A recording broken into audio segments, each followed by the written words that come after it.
పాల్గొని దేవుని చెంత మృదుమధురమైనటువంటి ప్రేమ విందులో పాల్గొనబోతా ఉన్నారు.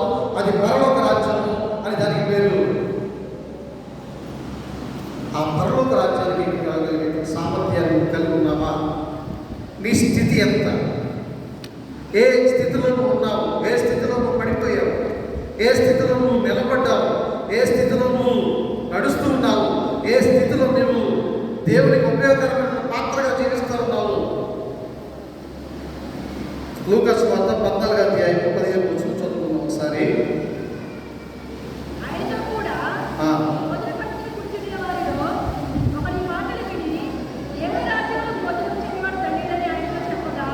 దేవుని రాజ్యంలో భోజనము చేయవాడు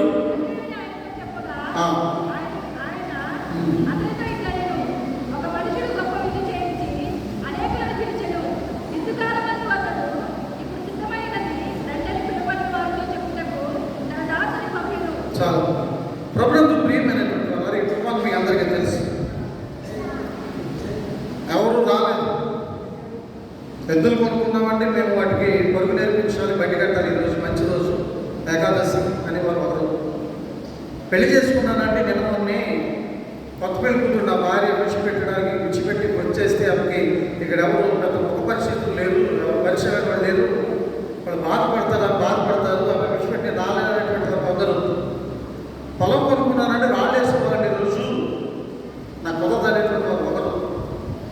ఇలా ఉన్నప్పుడు ఆ దాసుడు వెళ్ళి యజమానికి చెప్తే, వెళ్ళి నీచులను తీసుకురా, పాపములను తీసుకురా, కురువులను తీసుకురా, దోషులను తీసుకురా, వారందరినీ కూడా నేను సమతుల్యమైనటువంటి రీతిలో తయారు చేసుకుంటాను, మంచివారిగా మార్చుకుంటాను.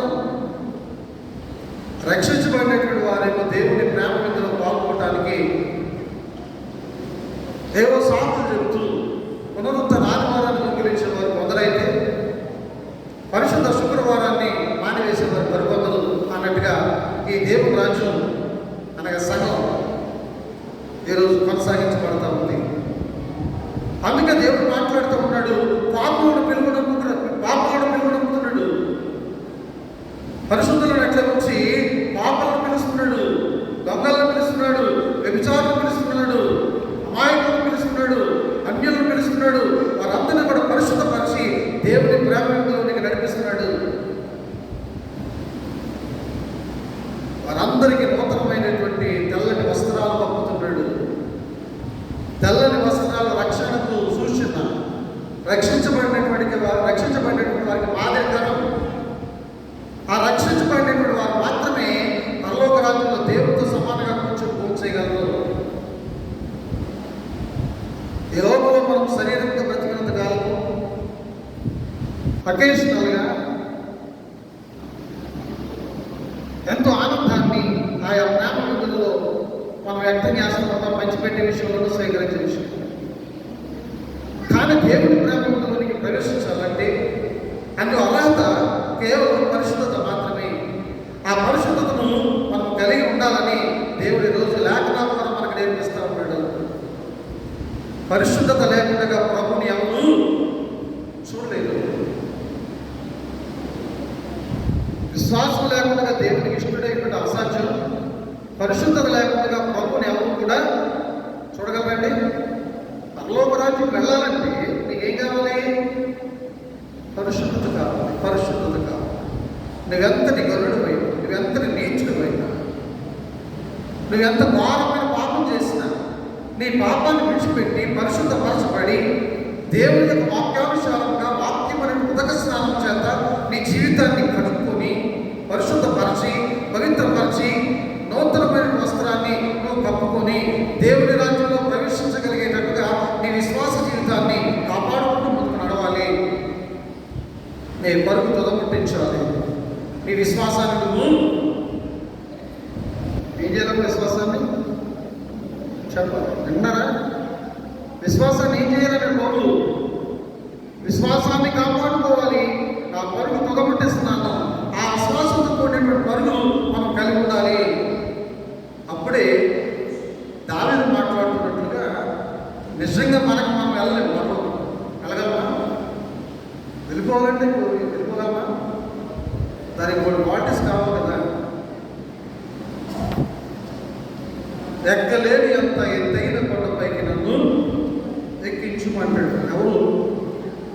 దినానికి ఎన్నిసార్లు చేశాడు ప్రార్థన? అయినా ఎన్నిసార్లు స్తుతించాడు? 7 మార్లు దేవుని స్తుతించినటువంటి దావీదు, 3 మార్లు దేవుణ్ణి ప్రార్థించినటువంటి దావీదు ఏం చేస్తాడు ప్రార్థన? ఎక్కలేని అంత ఎత్తైన కొండపైకి నన్ను, సీయోను కొండపైకి నన్ను ఎక్కించు ప్రభువా, నా దినములు నాకు లెక్కించుట నేర్పించు ప్రభువా. ఎవరయ్యా నీ దగ్గరికి రానన్నటువంటి వారు?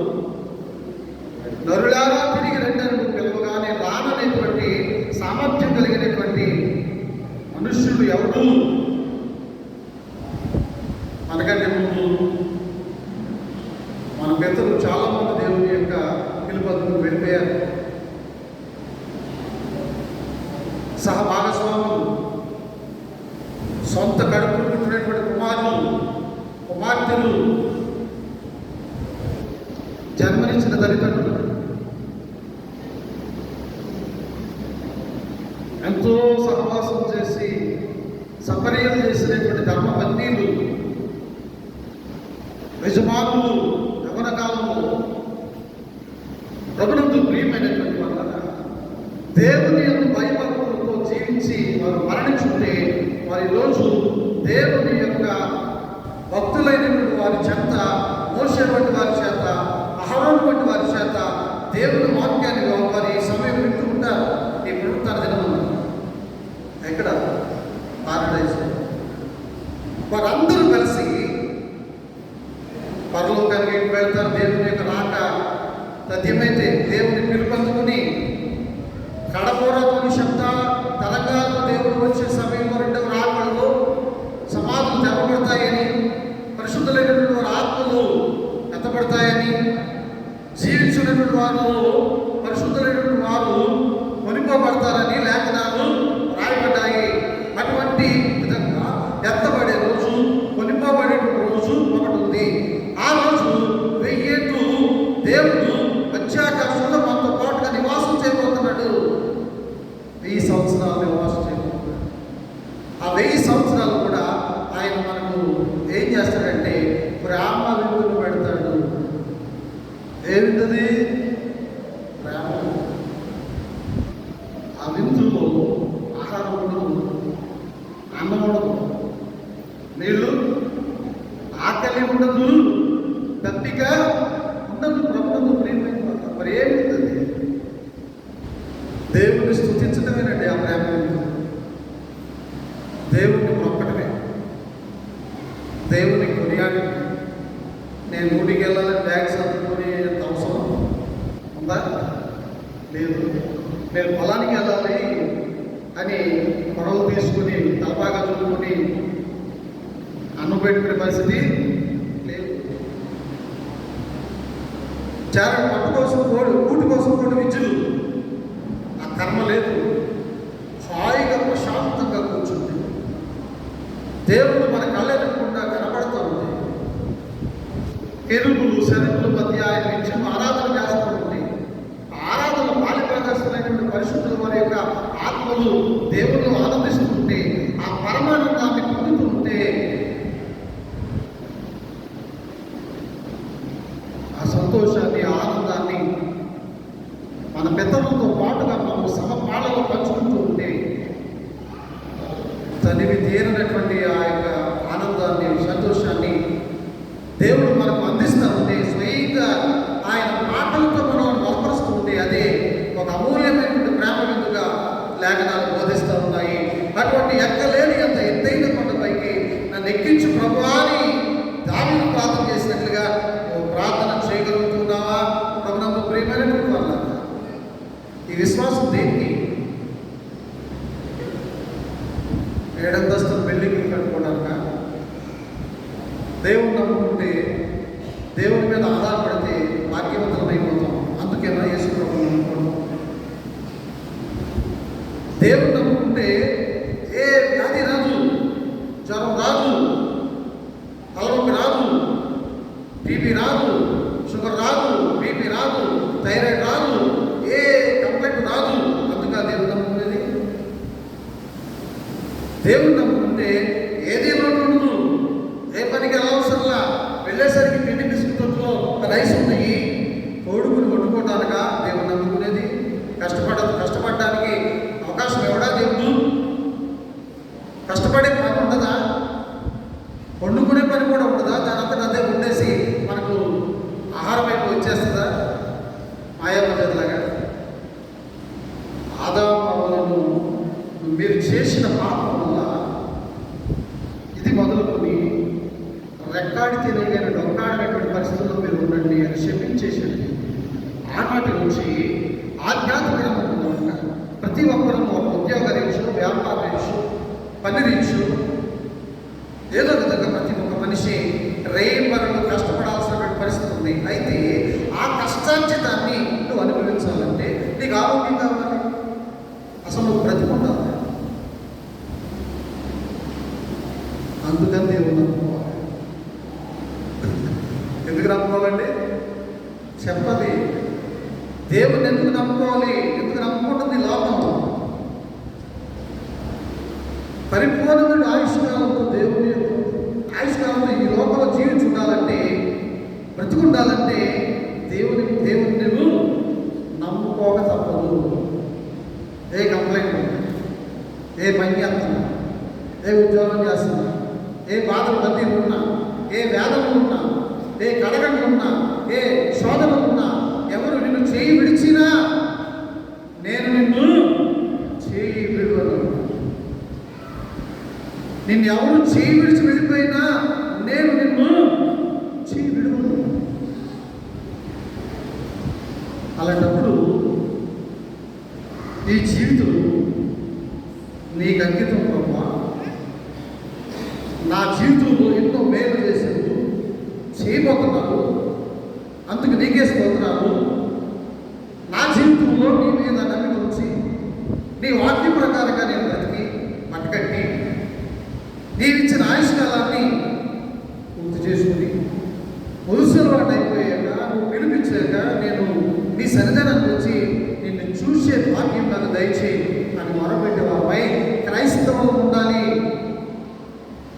సమాధానాన్ని చాటగలిగేవాడు క్రైస్తవుడు, ఒక విశ్వాస వీరుడు క్రైస్తవుడు, ఒక అద్భుతం నా జీవితంలో జరగబోతుందని నిరీక్షణ కలిగినటువంటి వాడు క్రైస్తవుడు.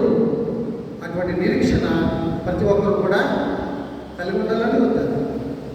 దేవుని స్తుతించుడి, ఎల్లప్పుడూ దేవుని స్తుతించుడి అని పాడుతూ ఉంటే అన్నీ వచ్చి మన ఇళ్లలో పడిపోతాయి. దేవుని స్తుతించడం, అన్ని సజావుగా క్రమంగా నడిపించుకోవడానికి దేవుడు మనకు జ్ఞానం ఉండడానికి మాత్రమే, వాటిని అనుభవించడానికి మాత్రమే. అంతేగాని కోకొల్లలుగా వచ్చి ఐశ్వర్యం అంతా బంగారంగా వెండిగా వచ్చి మన మీద పడిపోవడానికి కాదు. కనుక వీళ్ళ మొదటి కొరకు 15 చదువుతున్నాం ఒకసారి. మొదటి కొరింథీ 15:26 క్విక్.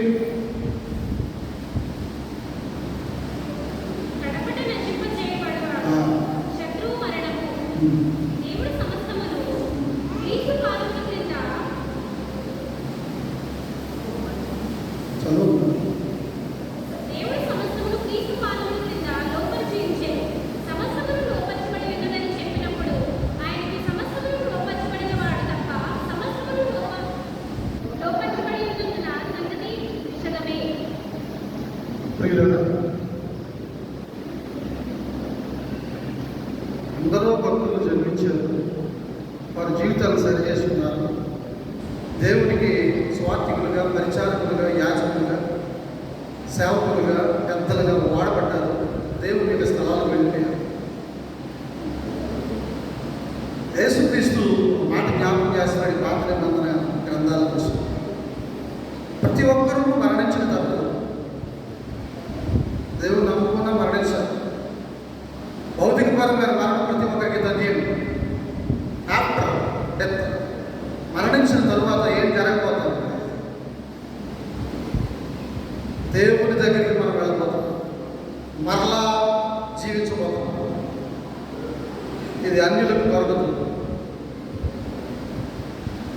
దేవుని చూసే భాగ్యం లోకంలో అందరికీ కుదరదు. కేవలం పరిశుద్ధులైనటువంటి వారికి మాత్రమే దొరికేటువంటి ఒక గొప్ప ధన్యతది. అలా దొరకాలి అంటే మరణాన్ని జయించే గొప్ప విశ్వాసాన్ని మరణాన్ని జయించే అంటే మరణించిన తర్వాత మరణం నుంచి లేచి తిరిగి దేవుని దగ్గరికి వెళ్ళగలిగిన విశ్వాసాన్ని కలిగి ఉండాలని వద్దా? చెప్పండమ్మా. మరణాన్ని జయించి దేవుని దగ్గరికి వెళ్ళాలనే ఆసక్తి నాకు లేదయ్యా. ఒక 200 కానీ మెతుషలకు 100 బతికాడు కదా, నేను కనీసం ఒక 110 సంవత్సరాలను బతికితే తర్వాత అవన్నీ నాకు అవసరం లేదు అనుకునే విశ్వాసం ఎక్కడైనా ఉంటాడండి? మెతుషలకు 100 బతికాడు, నేను 100-110 బతికితే సరిపోద్ది, తర్వాత దేవుని దగ్గరికి వెళ్ళడమో రావడమా పోవడమా తర్వాత విషయం తర్వాత అనే విశ్వాసం ఎవడైనా ఉన్నాడా? మరణమాని విజయం ఎక్కడా? మరణమాని ముళ్ళు ఎక్కడా? మరణము ముళ్ళు విరిచినటువంటి వాడు దేవుడు. మరణించిన వారు మరణించినట్టే ఉండిపోకుండా ఆ మరణము ముళ్ళు విరిచి ఆ మరణాన్ని జయించే శక్తి దేవుడు యేసు ప్రభువు నీకు నాకు ఇచ్చాడా లేదా? మరణాన్ని జయించగలిగే శక్తి ఇచ్చాడు.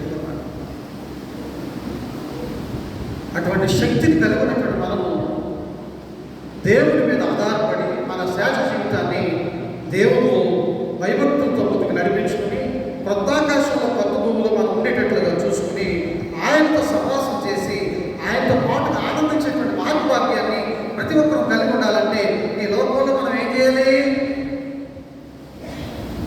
దినానికి 3 మార్లు ప్రార్థన చేయాలి. దినానికి 7 మార్లు దేవుణ్ణి వేయగలము. మేము చిన్నపిల్లలు కదండి, మాకు అంత అవసరం ఏంటి, మనకు చాలా టైం ఉంటుంది అంటారా? ఏమన్నా వస్తుంది? అవకాశం ఉందా అమ్మా? అవకాశం ఉందా? సహోదరులు బెన్ని గారు మనవరాలు, పెద్ద మనవరాలు కదా అమ్మా, మీ అక్క కదా పాప ఉందా ఈరోజు?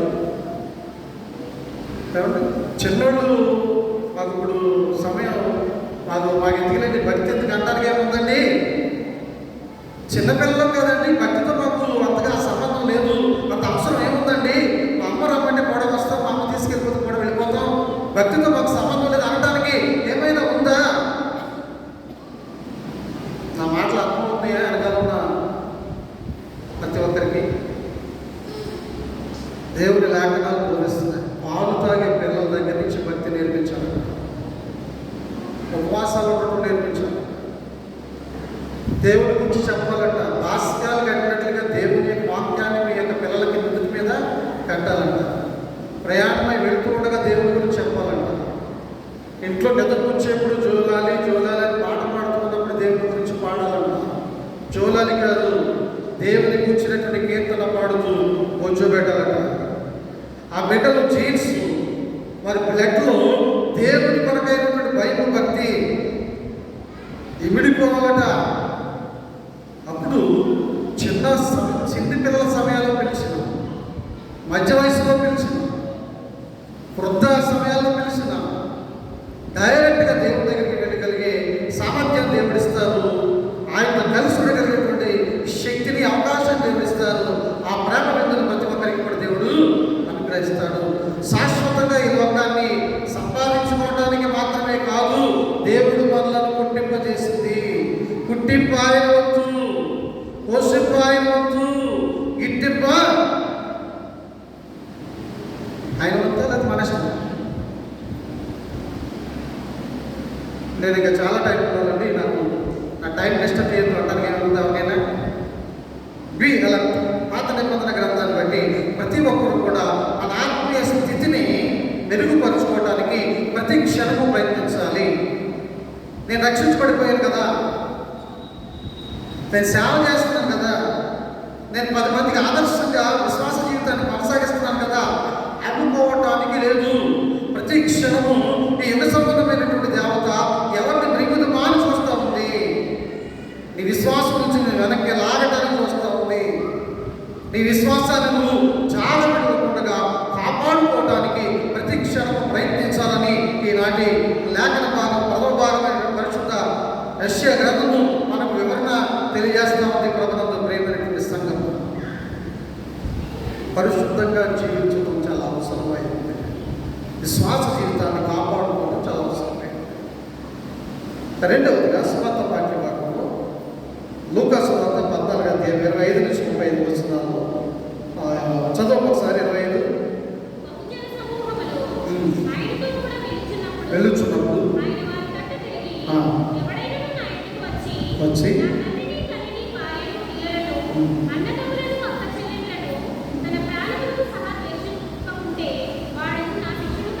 చాలా ప్రతి ఒక్కరికి దేవుని శిష్యులు అయిపోవాలని ఇష్టం. ఎవరికి కూడా ఆ దేవునికి నాకు పెద్దగా పొందడం కుదరదండి. ఆయన లాంగ్వేజ్ వేరు, నా లాంగ్వేజ్ వేరు, ఆయన తీరుతెన్నులు వేరు, నా తీరుతెన్నులు వేరు, ఆయనతో మనకి అంత పెద్దగా పడదు, ఆయనతో మనకు కుదరదు అనగలిగే వాళ్ళు ఎవరైనా ఉంటామండి. దేవుడితో నాకు అంతగా కుదరదండి, నా పని ఏదో నేను చూసుకుంటాను బాబు, నన్ను విడిచిపెట్టేయండి, దేవుడు నాకు వద్దు అనగలిగే వాళ్ళు ఎవరైనా ఉంటారా? దేవుని శిష్యులు అవ్వాలంటే ఏంటంటే ఈ లోకంలో ఉన్నటువంటి సమస్తాన్ని విడిచిపెట్టాలంట. అంటే పూర్తిగా వారిని త్యజించమని కాదు దాని అర్థం. దేవుని మీద ఆధారపడాలి, దేవుని నమ్ముకోవాలి, దేవుని లేఖనాల ప్రకారంగా ప్రతి ఒక్కరితో మనము సహవాసం చేయాలి తప్ప దేవుని విడిచిపెట్టేసి వాళ్ళు ఎక్కడికి రమ్మంటే అక్కడికి వెళ్ళిపోయి వాళ్ళు ఏం చేయకుండా చేసేసి దేవునికి ఇష్టం లేనటువంటి కార్యకలాపాలను పాల్పంచుకుంటూ ఆ బంధుత్వాన్ని కాపాడుకుంటూ ఉంటే మనం దేవుని శిష్యులు. మేము అర్థమవుతాయా? నా బాధ అర్థమవుతుంది మీకు? నా వ్యధ మీకు అర్థమవుతుందా అన్న?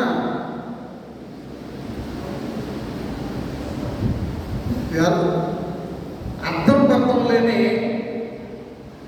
ఈ లోక సంబంధమైనటువంటి మర్యాదలకు తాము లేకుండా మీరు పరిశుద్ధమైనటువంటి జీవితాలు జీవిస్తూ మీ చుట్టుపక్కల ఉన్నటువంటి ఆ అనుభూతులను, అనుబంధాలను ఒక లిమిటేజ్లో కాపాడుకుంటూ ముందుకు వెళ్ళాలి తప్ప లోక సంబంధమైనటువంటి వ్యర్థాతిశయాలకు తాము ఇవ్వకుండా, లోక మర్యాదలకు చోటు లేకుండా మీరు బ్రతకాలి. ఒక ప్రత్యేకించబడినటువంటి జనాంగముగా మీరు క్రీస్తు వైపు మీరు నడవాలి అంటే మీ శిలువ మీరు ఎత్తుకుని యేసు ప్రభు శిలువ వైపు మీరు అడుగులు వేయాలి. శిలువ దేనికి సాదృశ్యం? శిలువ దేనికి సాదృశ్యం? శిలువ వేసినప్పుడు రోమ సైనికులు ఆ గొల్గొతా కొండపైకి ఎక్కించే వరకు కూడా ఎక్కడ ఆగిన కొరడాతో కొట్టి వారు వేసుకున్నాం. చాలా కఠినంగా మాట్లాడేవారు. యూదులు రాజు కదా, నువ్వు ఆగిపోయేది, నీకు చాలా బాగుంటుంది కదా కదా చల్లని కొట్టేవారు.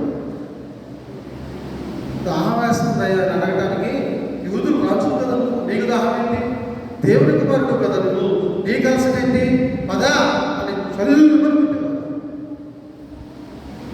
అది వారి రూల్స్, ఆ రూల్ అది. ఆ శిలువ పోసేటప్పుడు అలా కొట్టి తీసుకెళ్తాం, ఆ రూల్ అది. ప్రియులారా, అలా మీ కొరకు నా కొరకు యేసు ప్రభు శిలువ పోసాడు కదా, యేసు ప్రభు శిలువలో బలయ్యాడు కదా, ఆ శిలువలో వేలాడుతున్నటువంటి క్రీస్తు వైపు నువ్వు చూడాలి అంటే నువ్వేమెత్తుకోవాలి తెలుసా? నీ శిలువను వెతుకోవాలి. నీ పాపం అనేటువంటి కాడిని పోయాలి, నీ దుర్మార్గమైనటువంటి కాడిని పోయాలి, నీ అసహ్యకరమైనటువంటి కార్యాలైనటువంటి కాడిని పోయాలి, నీ అసభ్యకరమైనటువంటి జీవితం అనేటువంటి కాడిని నువ్వు పోయాలి. నువ్వు ఎత్తుకొని ప్రభువా ఇదిగో నేను ఘోరమైన పాపిని,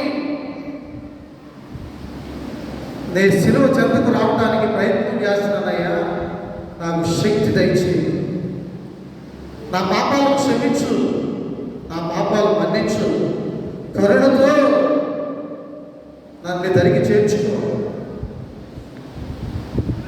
మన పాపాలన్నీ కలిసి మన భుజాలు వేసుకుని ఆయన శిలువ దేవుని వద్దకు వెళ్ళి ప్రభా ఇదిగో నేను చేసిన నీటితో నీ ప్రార్థనతో దేవుడి చెంత ఏం చేయాలి? పాపాలని విడిచిపెట్టాలని వద్దా?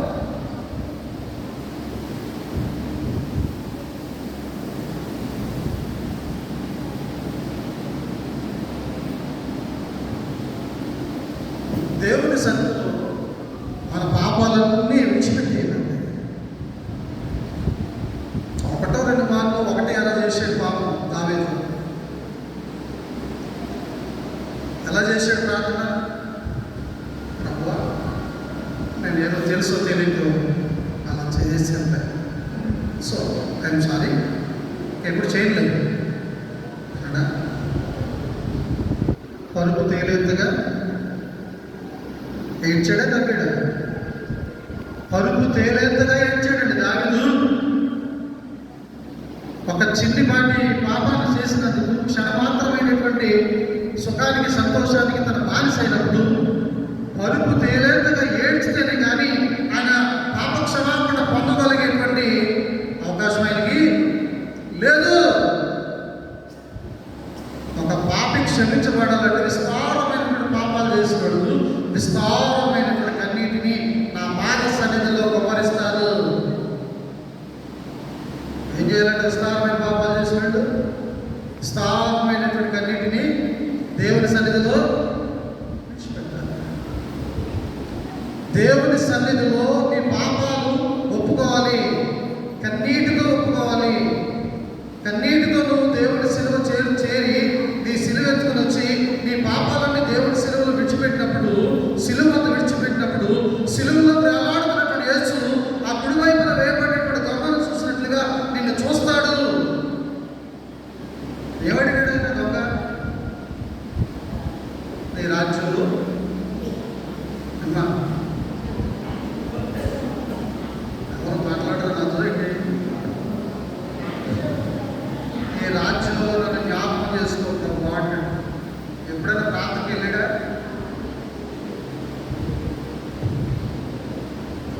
ఎప్పుడైనా స్తోత్ర గీతాలు పాడాడా? ఎప్పుడైనా గుడికి అర్పణలు ఇచ్చాడా? దేవుడికి దండం పెట్టాడా? మనకు అనేసి ఒకసారైనా తన హృదయానుసారంగా దేవుడి చెంత చేరి, అయ్యో మేము ఎంత పాపులం, మేము సిలువ వేయడానికి మేము అర్హులం, ఇంట్లో ఏ పాపం లేదు, అలాంటి పాపం లేనటువంటి నీ సిలువ వేశారు. ఈయన దేవుని కుమారుడిని గ్రహించగలిగేటువంటి దొంగ యేసు ప్రభువారు నిజ రక్షకుడని, నీ రక్షకుడని, నిన్ను కాపాడేవాడని, నిన్ను పోషించేవాడని, నీవు నమ్ముకున్నటువంటి దేవుడని, నిన్ను నడిపించగలిగేటువంటి శక్తి కలిగినటువంటి దేవుడని, నీ తల్లిదండ్రుల ద్వారా నీ భూమిలోనికి తీసుకొచ్చినటువంటి దేవుడని నువ్వు నమ్మగలిగితే సిలువలో వేలాడుతున్నటువంటి యేసు వైపు చూడు. ఒక్క మారు దేవుని సన్నిధిలో మోకరించి రెండు కన్నీటి బొట్లు కాచు. ధర్మశాస్త్ర సంబంధమైనటువంటి ప్రార్థన ద్వారా నేనే పాపం చేయలేదు కదా, నాకు నేనే మోసం చేయలేదు కదా, చేయవలసిన పని లేదనుకుంటున్నావా? జన్మతః పాపులు మనమందరం ఉంటాం. ఒకవేళ చేయకపోవచ్చు, దొంగతనం చేయకపోవచ్చు, వ్యభిచారం చేయకపోవచ్చు, ఈ లోకంలో ఏ పాపం నీకు తెలియకపోవచ్చు, నువ్వు పరిశుద్ధంగానే జీవించి ఉండొచ్చు, కానీ జన్మతః పాపివి. ఆ పాపాన్ని దేవుని సన్నిధిలో ఒప్పుకో. నేను పాపిని ప్రభువా, నా పాపాన్ని తీసివేయి, నా పాపాన్ని కొట్టివేయి అని నువ్వు అడగగలిగితే నీ హృదయ వ్యాధనంతా ఎవరు తీసేసుకుంటారండి? చెప్పాలి. నీ హృదయంలో వ్యాధనంతా యేసు ప్రభు తీసుకుంటాడు.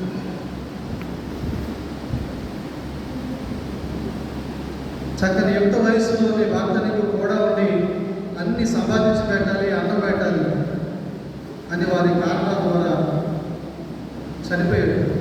ఎవరు నీకు దిక్కు? నీ తండ్రి, నువ్వు బ్రతుకున్నంత కాలం నీ తండ్రి బ్రతుకుంటాడా? నీ అన్న అన్నీ చూసుకోవడానికి ముందు ఒప్పుకుంటుందా? దిక్కులేని వాడికి ఎవరు దిక్కండి? దేవుడే దిక్కు కనుక నీకు అన్నైనా తండ్రి అయినా భర్త అయినా దేవుడే కనుక నీ సమస్తమైన అవసరాలు దేవుడు తీర్చగలడు కనుక నువ్వు దేవుని మీద ఆధారపడి ప్రార్థన చేయగలిగితే సమస్తాన్ని కూడా నడిపించగలిగే దేవుడు, శక్తి సంపన్నుడు, ఆధారభూతుడు, సర్వకృపానిధి అయిన దేవుడు నీకు తోడుగా ఉండి నడిపిస్తాడు. నీ దేవుడు నా దేవుడు. అలాంటి దేవుడికి ఏమిచ్చి నువ్వు రుణం తీర్చుకోగలవు? అన్ని కాలంలో ఉన్న యెహోవా, త్రిత్వంలో మాత్రమే కాదు, పెంతెకోస్తులో ఉన్నటువంటి యెహోవా, వేసవిలోనే కాదు వర్షాకాలంలో కూడా నీతో ఉండే యెహోవా, ఒక పగలే కాదు రాత్రి సమయాల్లో కూడా నీతో ఉండే యెహోవా నీకు తోడుగా ఉన్నాడనే విషయాన్ని నువ్వు గ్రహించగలుగుతున్నావా? అందును బట్టి నేను ఇంత క్షేమకరంగా జీవిస్తున్నానటువంటి విషయాన్ని అర్థం చేసుకోగలుగుతున్నావా? ప్రభునందు ప్రియమైనటువంటి వాళ్ళ,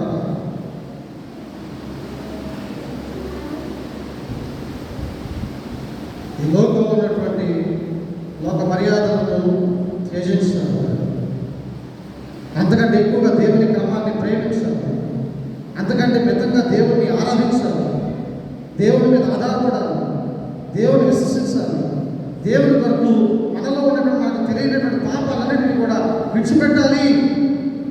రెండో కొరింథీ 3వ అధ్యాయము 15 చదవమా. 2 కొరింథీ 3వ అధ్యాయము.